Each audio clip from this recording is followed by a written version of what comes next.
Goodbye, TPE. The Evan Fournier thing is done, gone. It has expired. The Celtics have not used it. Now what? I've got Keith Smith to explain that. And he's going to give me a name the Celtics might sign that's going to drive me up a wall. It's right now on the Locked On Celtics podcast. Be ever ready. Recognize the city of champs. Boston, baby, we do what you can't. Locked on number 18, Tatum and Brown, J-team, step back. We gon' wet that and slay teams. Of course, the Celtics, who else could it be? Screaming like KG with the Larry O.B. Karalis above average, assessing the team status.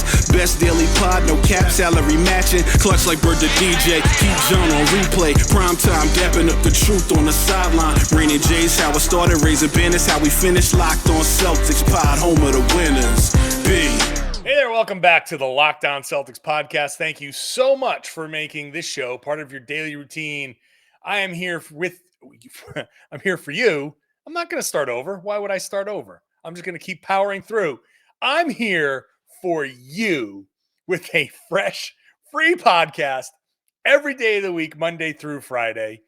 I'm John Karalis. I cover the Celtics for Boston Sports Journal. I've written a book called The Boston Celtics All-Time All-Stars. And I was one of the media voters for the Celtics 75th anniversary team. I got this podcast going for you wherever you get them. It's on YouTube. Subscribe wherever you get your podcasts. Today, we are mourning the death of the $17 million traded player exception. The Evan Fournier TPE is gone. It is no more. And to bring in, to properly eulogize the TPE, it has to be Keith. It has to be Keith Smith.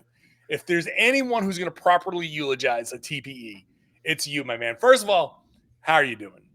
Hey, had I known this is where we were going, I would have worn all black and really come properly prepared. But yeah, it's I would have been a more somber. We gather today, right? It lives a good life, full of promise. True. Even though in the end it went unfulfilled. Yeah, man, it's been quite the change since Gordon Hayward left for Charlotte. Fortunately, Derek White's still around to keep the one branch of the tree alive, so we're doing all right with that part of it. But yeah, totally spaced on that. When I sent the tweet out this morning, I was like, "Oh, if this TPE expires, that's it. The Gordon Hayward saga is over." But no, I forgot that Josh Richardson was acquired using part of the Hayward TPE. And so he got moved for Derek White. And so Derek White now lives as part of the lineage of the Gordon Hayward experience. I wonder how far back we could go with particular moves to say, like, this trade begat this player, begat this, and just kept going on. I'm sure you can go back through many, many generations somehow with some of these moves. Oh, without a doubt.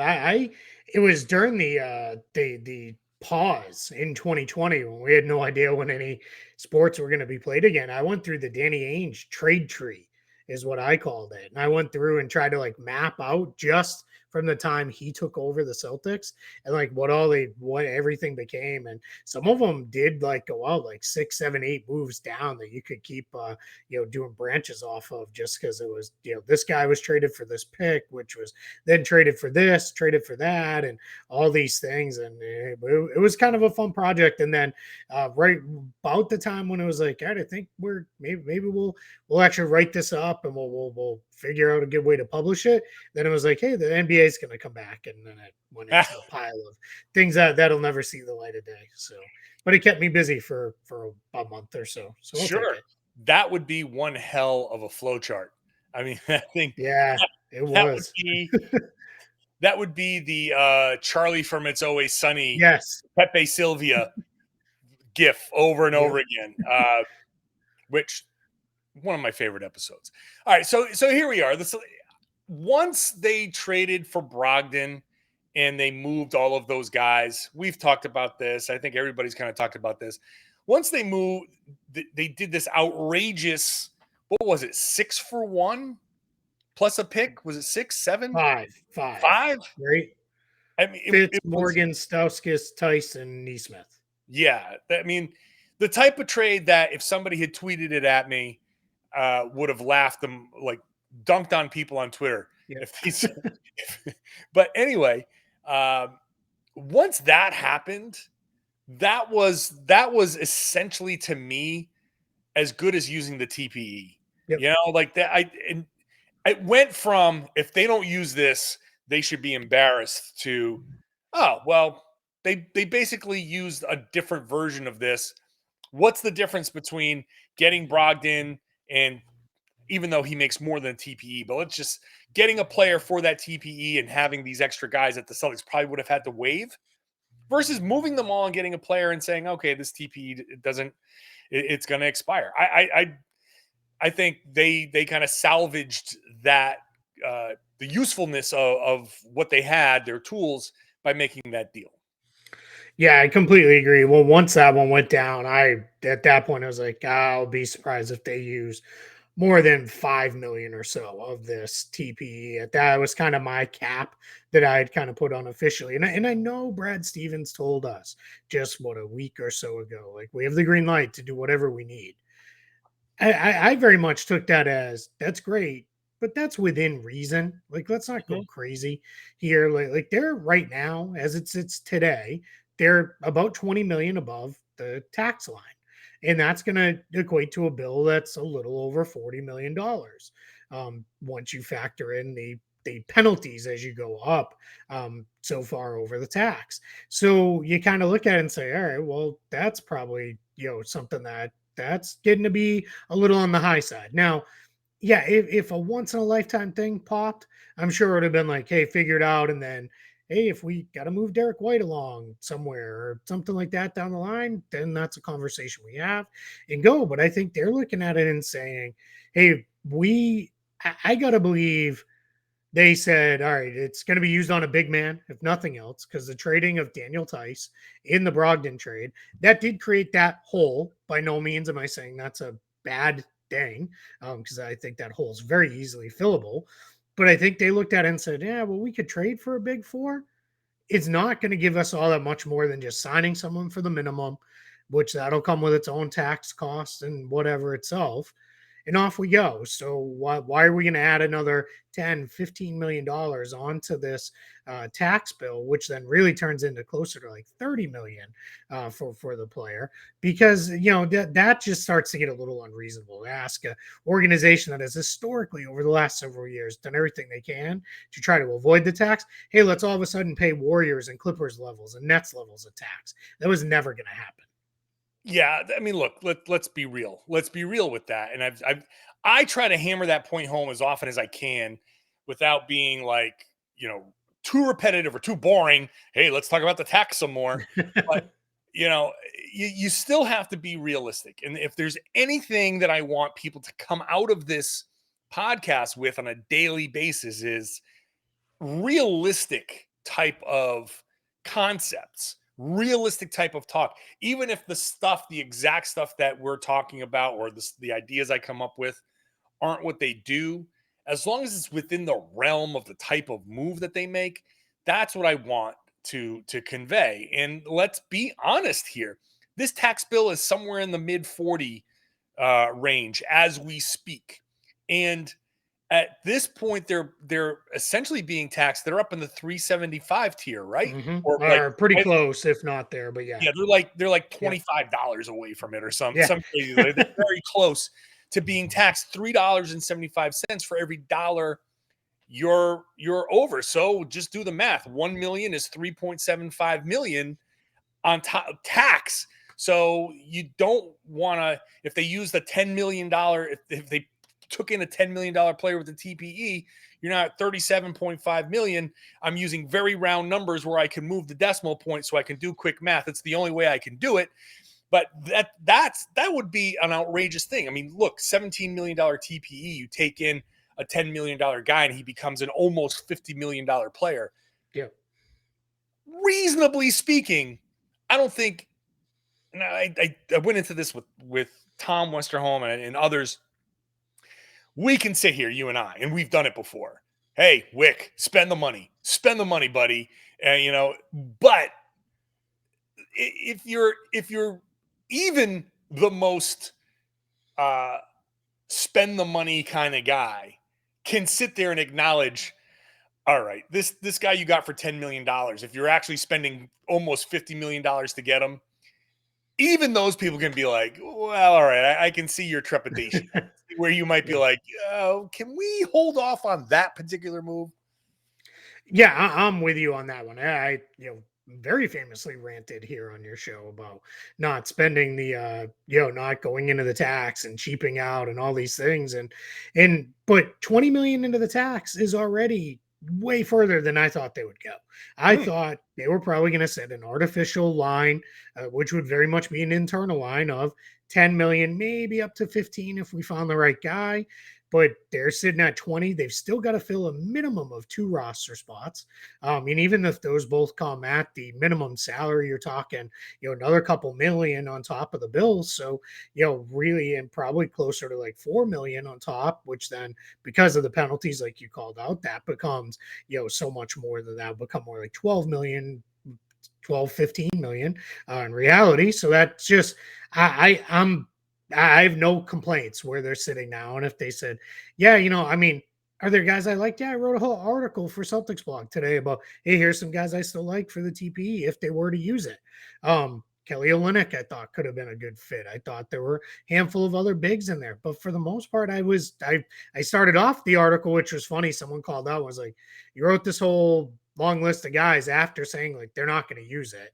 So, and I was like, yeah, right. Talk about burying your information there, but I wasn't going to bury the lead, right? Like I didn't think they'll use it. And, as we sit here, they're not going to use it. So that doesn't surprise me at all. They still have the 2 small ones, which Brad Stevens has been very clear to emphasize every single time we've had a chance to talk to him since the end of the season. They still have the Juancho Hernan-Gomez TPE. They still have the Dennis Schroeder TPE. That's about 7 million, about 6 million. That's something that they could get, later into the season on and go get a big if they need it, or wing, or whatever it is that they need. But I think right now they're more focused on, let's go get a veteran big, at the veteran minimum amount. We'll fill out the roster probably with a couple guys we saw on the summer league team, and then we'll go into the season and this is our team. And that's fine. I think, they've done the heavy lifting already. There was no need to go all the way in and go get another guy. Well, it sounds nice, but the other thing you run into too, Luke Cornett, if you tell Luke Cornett or even another veteran big you sign this late in free agency, hey, you're not going to play tonight, you're only going to get 5 minutes, so be it, right? You go trade for a guy, then all of a sudden you're going to have Wick Grousbeck saying, Brad, why does Ime not play the guy we're spending $50 million on? Like, why did we get him? What was the point of that? And sure, there would have been a whole lot of like, hey, we're better off be protected. I think in a real world, they would have loved to do the Malcolm Brogdon trade without putting Daniel Tice in it. I think they would have loved to have kept Tice. There was just no other way to make that math work. So it is what it is, and off he goes. And we'll probably see next year he'll probably return to Boston because it seems like that's what happens. And we'll keep that cycle going too. But yeah, for now, I think they're pretty well formed, and there's just not a need to spend a ton of money on a guy who was gonna ideally play 5-10 minutes a night. Yeah, that's the thing. That's where we get to the real issue. Let's take a break for a second.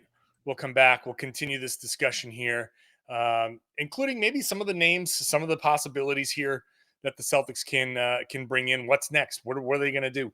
First, let's talk about Built Bar. You know what Built Bar is all about? Healthy, tasty protein bars and other healthy snacks. You've probably tried the coconut brownie chunk Built Bar. Now they're making it in Built Puffs, basically a marshmallow, a protein-infused marshmallow that's coconut brownie chunk flavored. I don't know how they do it, but they basically turn coconut brownie chunk marshmallow into healthy, low-calorie, high-protein goodness that's just low sugar, delicious. Hey, they've got the secret formula over there, and it's really, really good. I appreciate the people who have been sending me pictures. People buy them. People are basically blaming me for their Built Bar addiction. But what can I say? When you get them and they're this good, you keep buying them. That's why the promo code LOCKED15 is so good, because it's not just 15% off this order after you hear me talking about it and you go order it. It's at 15% off every single time you go to Built Bar. So, hey, if you get addicted, I can tell I'm addicted to them too. They're all delicious, and they're made with collagen protein, which your body absorbs more efficiently and provides tons of health benefits. So eat something that tastes good and is good for you. Again, coconut brownie chunk, Built Bars and Built Puffs sound delicious. And when you go and you see, because their nutrition information is right on the website, you'll say, wow, I can't believe that they're so low calorie and so high protein and so low sugar. So go use that promo code LOCK15, gets you 15% off every single time at Built.com. Which NFL stars move the betting line the most? Starting on July 18th, that was Monday, Locked On gives you the 50 most valuable players in the NFL from odds makers at BetOnline. So starting this week, if you've missed the Monday show, go back and listen to that all week. Available on the Locked On NFL channel. It's wherever you get your podcasts, and on YouTube. Let's get Keith back into the show as I click my magic button and bring him back onto the YouTube feed. I mean, the Celtics, we get greedy when we're on the outside and we say, hey, look, you got all of these tools to spend. You got 3 TPEs and 3 roster spots. Let's go, buddy. Let's go. Let's make this. But we've already laid out the reasons why they wouldn't use them all, but they will use some. They have to use some. These are the ways they're going to add to this team. I guess my first question would be, we talk about this tax bill going higher than most of us expected. And if they add somebody, whoever they add, whatever big they trade for or sign using the veteran minimum, that's still going to likely increase their tax bill. And I say likely because I know that there's some calculation with the veteran minimum that really does minimize the impact on the tax bill. But they're going to add somebody and it's going to cost them money. What's the real cost, do you think, of adding a guy? Do you think there's the possibility of one of these established rotation guys, because you kind of mentioned Derek White earlier, do you think there's this possibility now that Brogdon's in? People said maybe Marcus Smart is going to be a victim here, but what do you think? Maybe Derek White at some point could be a tax casualty? Is anybody on this team potentially a tax casualty as they try to bring somebody in to help? Well, sounds like you're muted. I was muted. Thanks. See, I'm out of practice. I don't think anybody here in mid-July is a tax casualty today. The important thing to note about the luxury tax is you can start the year $20 million over the tax line. It only matters where you are at the end of the regular season. That's when they take the snapshot. That's what matters. So, which is really, in most cases, it really only matters where you are at the trade deadline, because you can only do so much after the trade deadline to impact your tax bill. But in this case, I think what you'll see is an evaluation done throughout the course of the year as they get into the early trade windows, mid-December, mid-January, when all the guys who were signed over the summer are available to be moved. They'll have a sense of, all right, this is probably kind of what we need, lead up to the trade deadline. And then if it turned into, and the only reason I use Derek White is I kind of at this point find it hard to believe they'd move the reigning defensive player of the year. It just seems weird to me that would happen. And clearly Brogdon was a targeted get for them, which White was too. Yeah. But if they hit, the trade deadline, like, hey, much like this past year, we can play Pritchard and probably be okay. And if it is, we really need a big. We need a big who can really come in, give us more minutes, whatever it is. We need another wing, whatever it is. Maybe then they look at Derek White and say, hey, 15, 16 million. All right, let's move him. But I don't think this team is set up where it is, we got to shed tax. it might be we got to shed tax by, what, Pritchard isn't playing anyway. Let's just get his $2 million off to Indiana or San Antonio or whatever later down the line. But I don't think we're going to see anything like that till we get near the trade deadline.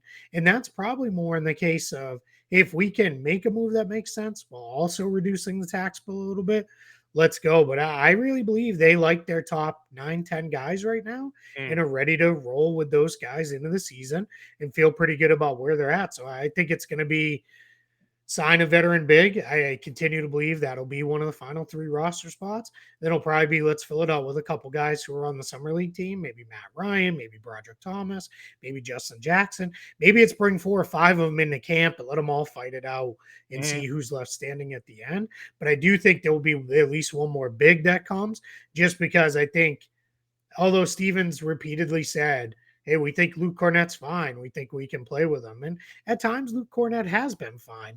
I do think you'd like something a little bit more proven, especially on the defensive end, that you could just kind of plug and play in there, because you got to be careful with Rob Williams at points in this season for sure. Yeah. I think they're looking for an 82-game guy, a break glass in case of emergency guy for the playoffs.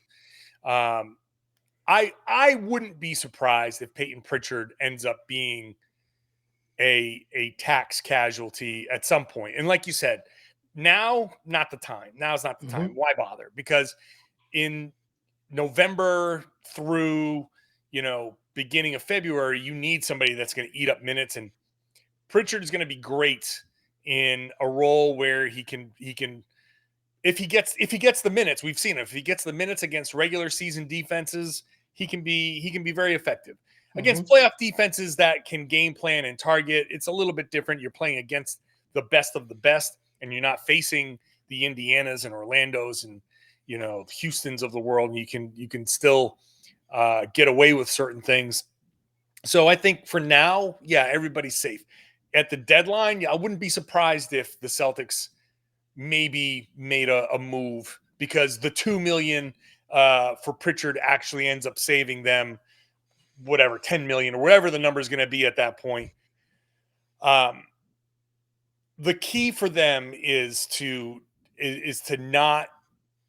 not half step this process, and it doesn't seem like they are. And for all of the criticism of the past season or two of the ownership, I do think that this is like, okay, they at least have been true to their word. They have evaluated the team, and obviously the team said to the owners, hey, look, we're in the finals here. We've seen what happened when you go into the finals with a thin bench when you weren't prepared for the finals. Why don't you come on? Now's the time to start spending the money. And I do think the ownership probably sits there and says, you basically got 3-4 years to say, okay, we're taxpayers.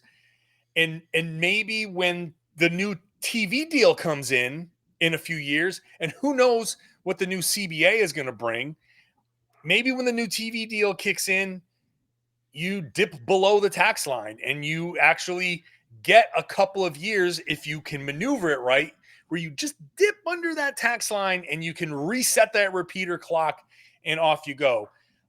And just as a complete aside, I wouldn't even be surprised if there are new rules in the CBA where there's a lot of talk about re-signing your own guys and the tax implications of giving your guys the max contracts and not making the Bradley Beal type of contract where the Celtics are going to be in a Bradley Beal type situation at some point with Tatum or Brown or both, where they're going to be old enough where that next max contract is going to be like, oh God, that's going to be a tough one at this age to say, I haven't done the math on what the years are, but here's 30 whatever year old Jayson Tatum, who's still really good, but at the end of this, he's going to be 37, 38, and we're going to be paying him under that deal $70 million a year.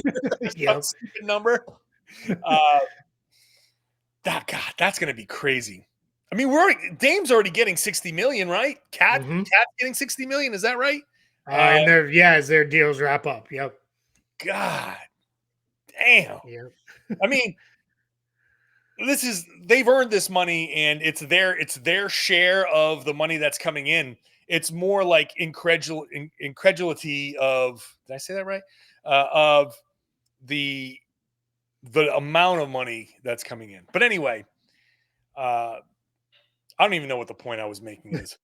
So the Celtics will be in that position. They'll have a Beal deal eventually where They I always will. look at those deals as you're paying for past performance. Now, I think the NBA is catching up on those to a place where Major League Baseball has been that way for years.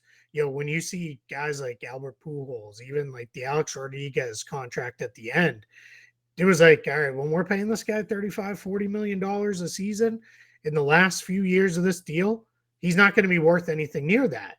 But to have him when he is worth that, when he's 30, 31, that's what the cost is, right? We got to be paying him that at the end. And yeah, I mean, that's just the way this goes. And I'm with you. I think we're going to see, I think the kind of, I hesitate to call them sticking points because I don't want to put in there that anybody like that we may have a stoppage or anything like that because I don't think we're going to. I think both the NBA side and the NBPA side, and which is really then the negotiating arms for the owners and the players, are going to look at this and be like, look at the absurd amount of money we're making with a new TV contract coming. Why in the world would we stop this gravy train? Like, Right. let's go.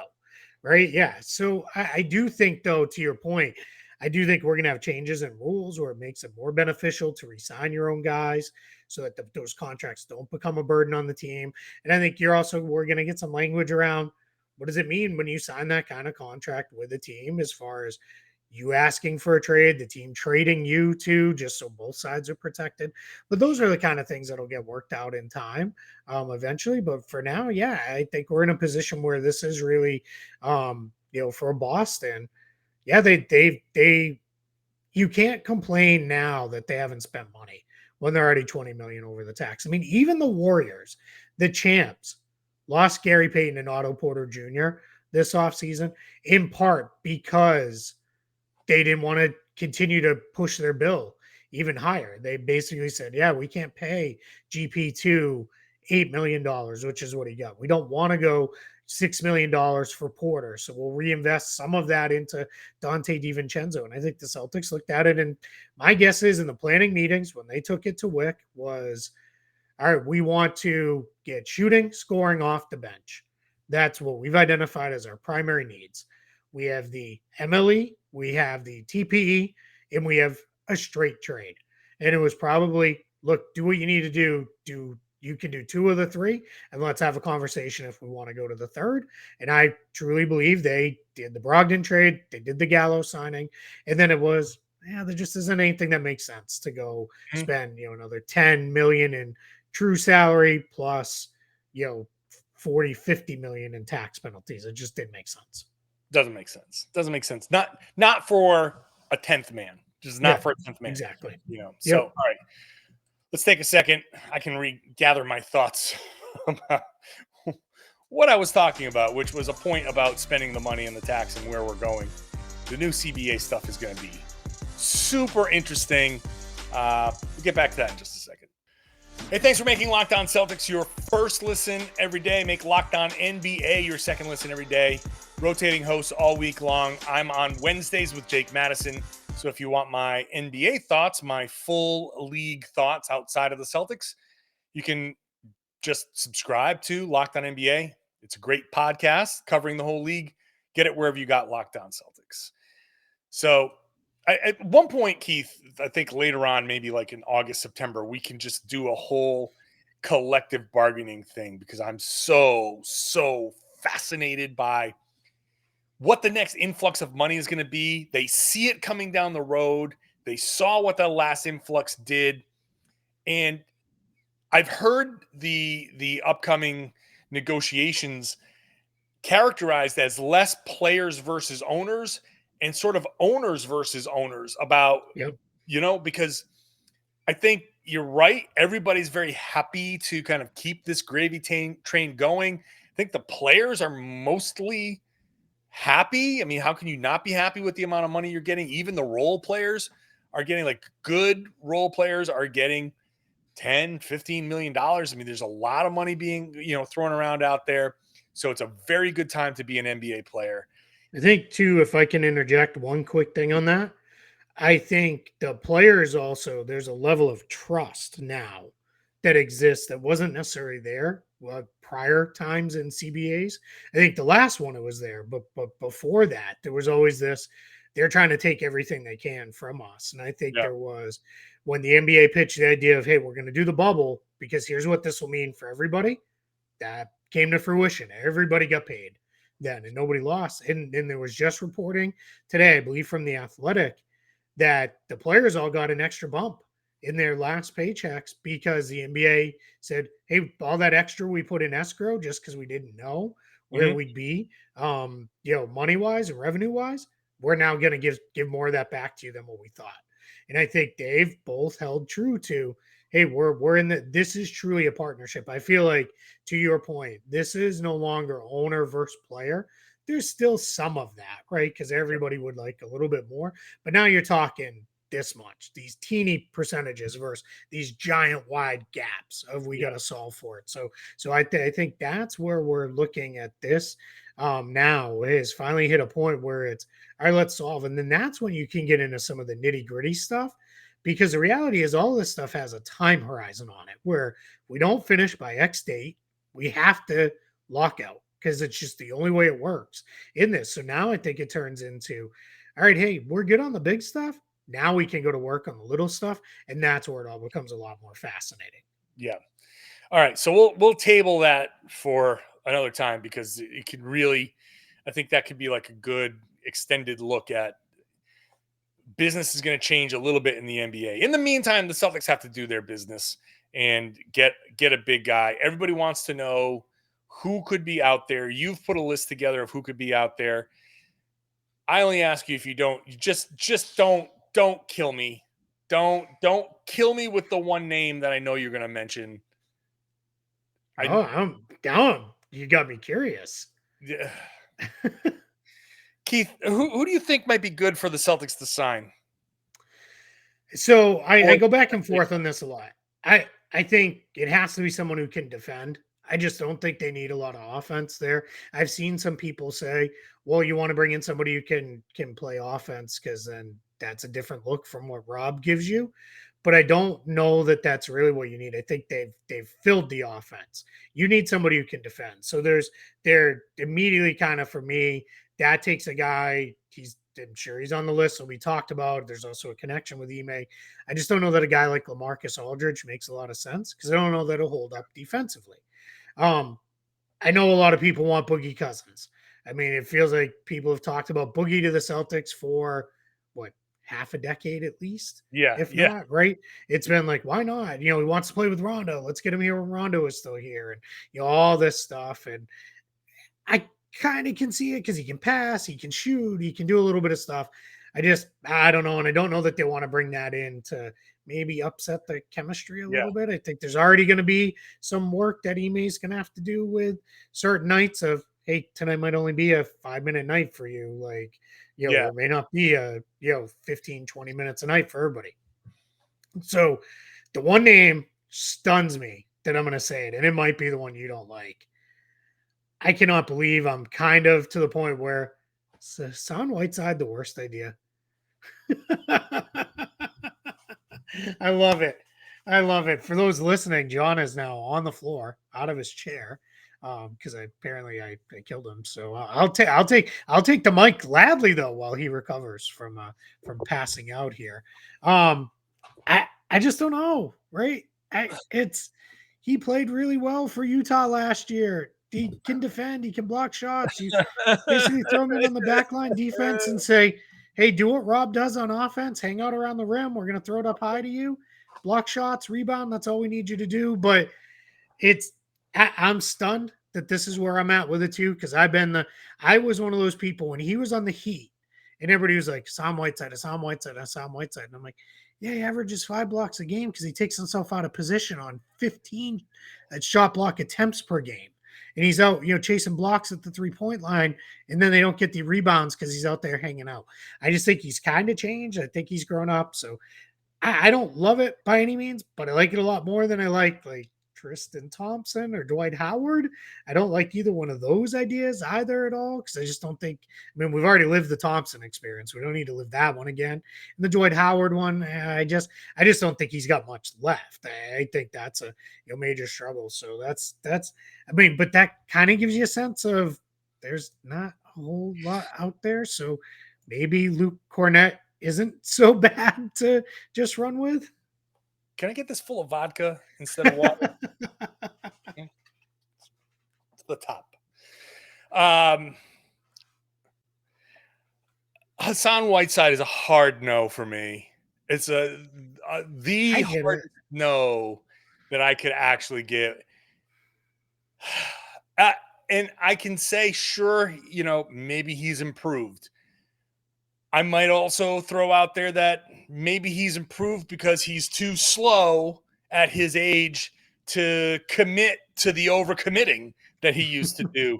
And because he's slowed down, he has to stay in the spot and not chase blocks. And so, yeah, maybe he's a little bit better. I don't know. I don't want to find out. I just don't want to find out. Totally fair. I saw people advocating for him. And maybe I look, you just don't know. You just don't know. Different people at different ages, I can't predict the future. So I don't know if he's going to do well or not do well. I'm just going by what I've seen over the years. And, I just think that he is one of the most overrated players in NBA history. And congratulations to him for making a lot of money doing the things that he's done, but he hasn't really helped many teams at all. And like you said, when he has helped, what's the cost? It's hurt. The names that are out there, the established names, are tough. I don't want Cousins because of what you said. I think the second that things go south, it's like he shows some flashes, but I don't think I think when he's out there or he's on a team, it's too big a personality for this team. It's too disruptive. Tristan Thompson, I think if Tristan Thompson sees me when he walks through the door, we might throw. I don't think he likes me at all.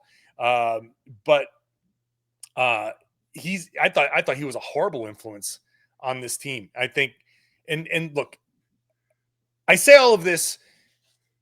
I gotta give Ime Udoka proper credit. He has this team. He has this team where he wants it. He got all of these guys to buy in. If there's a tough personality out there, let me tell you something. I wouldn't want to be the tough personality going in the room against Ime Udoka. That dude will roll up his sleeves and say, "You want to challenge me? Let's go." That whole, Marcus Smart, the two walruses thing with Ime and Grant, like that's kind of apt because Ime's not a small dude. He's a big dude, and you can see it in his eyes. He might not win a fight, but he's going to make sure you also lose with him. So I also think Ime is the kind of guy too who he'll try to take care of it himself a couple times. And if it's just not working, I don't think he would hesitate at all to go to Brad and say, "Get him out of here." Yeah. I want nothing to do with this guy in my locker room. Totally. Yeah. So that is the sort of nice thing. That's more where I think it is the Brad Stevens, we have the green light to do what we need to do. I think that's more what that's about is, hey, if we want to sign, Hassan Whiteside, DeMarcus Cousins, whoever, to that minimum deal at about roughly call it almost $1.8 million, then it doesn't work out and we waive them. And that means you have to eat really, $5 million. I think that's more where ownership's like, all right, it is what it is. We eat that. That's the cost of it to do that versus, hey, let's go add a $15 million player with the TPE. I think that's more of the whatever it takes kind of thing versus the let's add a whole crap ton of money. I think it was more, hey, we may take some shots at the end of the roster. Yeah, I think at this point, I'll disagree with you a little bit because I think at this point, every addition is so magnified by how much adding even minimal salary adds to the luxury tax. Sure. Even if it's calculated at the absolute bare minimum, that adds almost 4 times that amount in salary Yep. or in taxes to the salary. So you're not just taking a swing, a round it to $1 million swing, however it's calculated on a guy. You're taking a $5 million swing, like you said. And the $5 million swing is a little tougher because it's just, okay, well, now we've got to eat that salary. Now it's still there and you're still taxed on dead money and you're right back to where you started. So you've wasted $5 million. And I'm sure at that point, the ownership would be like, okay, it's fine. It's, in the grand scheme of things, it's fine. But also, we don't like wasting the money. Yeah. You're not going to do that 5 times. Happy to spend it. Brogdon, fine. You got a $20 million guy on your bench, Yep. fine. MLE on Gallo, fine, no problem. Need to add another guy that's going to be a third big, fine. It's a lot of money, but okay.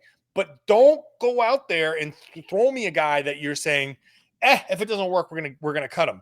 Like that's not. I don't think that's where they want to be. They want to do their due diligence and say, this is a guy that we feel good about, that Ime feels good about, that we feel like can walk into this locker room and be good with this group of guys. And so something tells me too that it is Luke Cornett, because when they gave Cornett a 2-year deal, that means that his contract is, you don't get that. There's a tax credit basically, which knocks a player's actual salary. In Cornett's case, it's like $2.5 million down to $1.8 million. And that's what the team's on the hook for Cornett, because of what they signed him at. He's at, it's 2.1 million. So that's the full amount goes on the books. Now he's only partially guaranteed, so they could waive him and get out of that relatively easily, with only about 300,000 invested. But the reality is, I think the Celtics looked at that and said, yeah, we think we can be fine with Luke Cornett for the, again, this is a 5 to 10 minute a night guy. And I think they're committed to, we're going to play small more.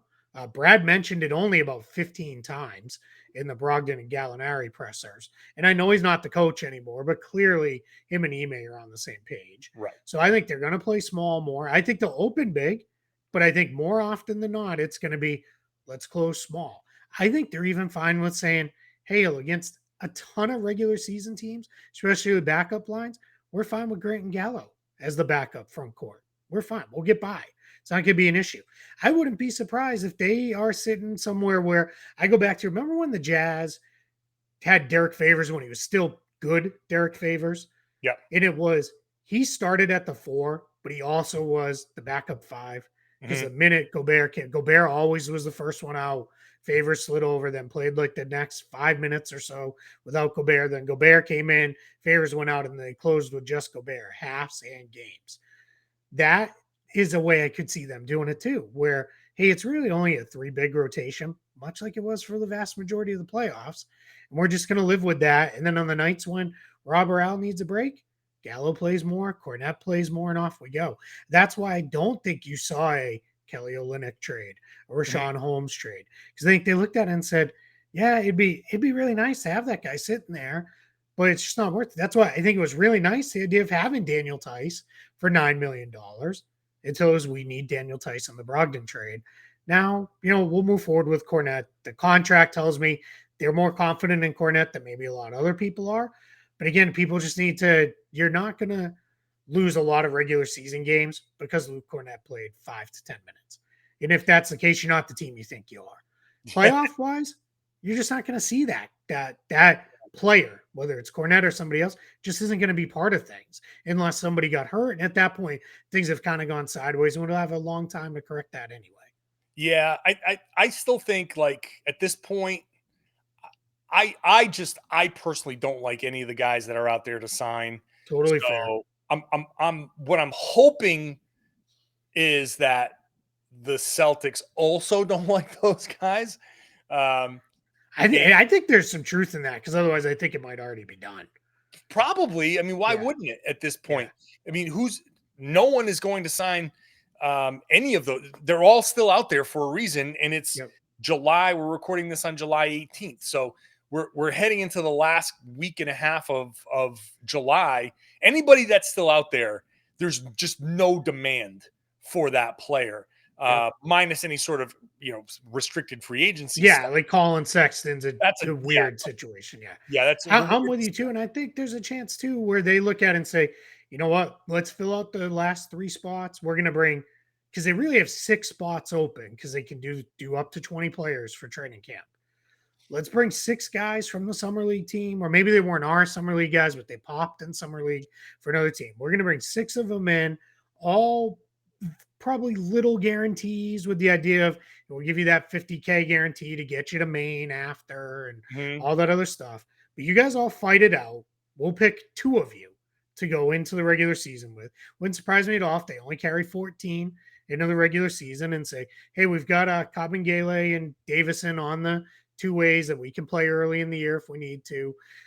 We carry a light roster in, and then look at it and see, are we get to the holidays and we really do need a veteran big? Guess what? There's a good chance of all those names we've rattled off, 2 or 3 of them are probably going to be still available. And at that point, you can say, all right, hey, you want to come in now for, at that point, it might even be, we're seeing more than ever.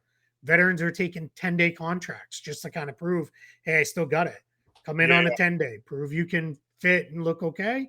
All right, we'll go and figure that out. Or that's the point where, to go all the way back to the beginning, all right, we've got more than enough guards. Do we use one of these guards in a trade? And that's how we fill this big man need. And I think that's probably keep that in reserve too if there's an injury or somebody just, I hope it doesn't happen. I don't think it'll happen. But what if Al Horford wakes up at 36 years old and he just doesn't have it anymore? Yeah. Then it's like, all right, well, you know what? Then we've got something we've got to solve for. And now you've got that ability because you didn't, to your point, we didn't lock ourselves into $5 million for a guy who was kind of filled the need, but doesn't ever play and couldn't beat out Luke Cornett anyway. Yeah, I've been saying for a while now that I feel like Luke Cornett is good enough to get into the season. Luke Cornett is good enough to get you to Christmas. Yep. And then once that December 15th restriction lifts and you can start to get into like the official trade season, that's when you can start using the 2 TPEs because they don't expire until the end of January and into February. So you've got time to just see what you need. And Brad, made it seem like, hey, yeah, we're going to add another guy. We're going to add another big. And it felt like, well, when you say that, that means it's imminent or, but if it's not imminent, I don't think that necessarily means that it's imminent. And I think maybe we took it that way. I certainly was like, I wonder what he's got cooking. Yeah. But there's nothing wrong with Luke Cornett as your third big, especially like you said, you can use Gallinari, you can use Grant Williams, you can go small. I talked about this a week ago. You can run a lineup out there of Smart, Brogdon, White, Jaylen, and Jayson, and have Tatum be at like basically 6'10", your small ball big. And against certain lineups, hey, you want to run? Let's run. Let's run that offense. Let's really move the ball and throw that out there for 3-4 minutes at a time. And you can get away with that for some stretches. So why not get a little funky with it between now and give it a test run? This is a great time for some experimentation, November, December, and kind of see where are the holes really. You've built a machine. You theoretically have created this whole thing. Now let's see how much water it can hold. And if there's any holes, then you plug them. But I don't think there's a need right now. I think you're right. I think you can do the bare minimum and look, if you need to waive a rookie guy, if you need to waive Matt Ryan because, hey, summer league results didn't exactly translate, then okay, now that's something you can sure swallow, no problem. So yeah, why not roll with that and see? I think the other thing too is I think one of our biggest learnings that we kind of maybe forgot in the whole idea of we got to fill out the bench, bench needs more after the finals run is I don't know that Ime wants to play 10, 11, 12 guys. And I think for years we got used to Brad did play 10, 11, 12 guys for a lot of the regular season as he kind of tinkered and figured out what worked. I think Ime is probably a little more old school and want to get to my 8, 9 guys and go. Now I think there'll be hopefully there's not we're 3 to 5 games under 500 and we've got to make up all this ground. So we're going to run the starters into the ground, in the second half of the year. So that's why I'm only playing 8 guys. But I do think there's a chance that it turns into, hey, all right, I'm going to play 10 guys. And if one of those 10 guys is Luke Cornett or Sam Hauser, that's what it is. Maybe Fiondu Kabengele looks great in Maine. And it's all right, let's bring him up. Let's get the most out of our 50 games. We can have him with the team. And much like Sam Hauser, if we get to March and April and we got to convert him, well, guess what? We're sitting on a roster spot. We can do that with relative ease because we feel like we need him on the roster. Maybe it is Trevion Williams. I do think Trevion Williams comes to camp on a small guarantee, strictly fully designed, upfront and honest with him. We're going to waive you at the end of preseason, and the hope is you'll go play in Maine because we gave you this guarantee and off you go to Maine. I do think we're going to see quite a few guys from these. I don't think we're going to see, Johan Begarin. I think he will be back overseas because he's going to make a lot more money. I think what people don't miss on that one, I just want to make sure I got this thought out there, is not only for him is it more money in salary, even if it's not a ton more in salary, he's going to make way more endorsements. Because other than maybe, Joe Sub Shop paying a couple, I almost said Red Claws, but Maine Celtics to, shoot an ad or do a billboard for him, G League players aren't getting endorsements, Right. But over if he's back in France, now all of a sudden it's, hey, NBA level guy, that starts building into endorsements and other stuff. And that's a little bit bigger for him. So I don't think we're going to see him here this year. Maybe it goes in a different way, but yeah, I think they're basically now I've come all the way around when they didn't use the TPE.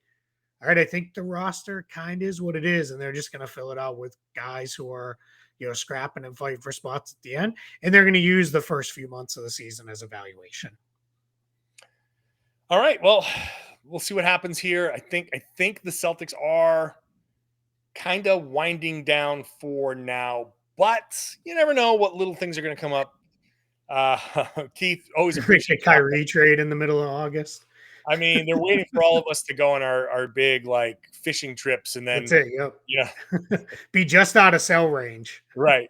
It's like everybody, all the beat writers on one boat on a big fishing trip, take you just far enough for things to be like, oh yeah, I got no bars, and it's like, oh yeah, Marcus Smart, Jaylen Brown for Kevin Durant. Yeah. They get us just in international waters, and that's when Tristan Thompson comes walking out looking for you.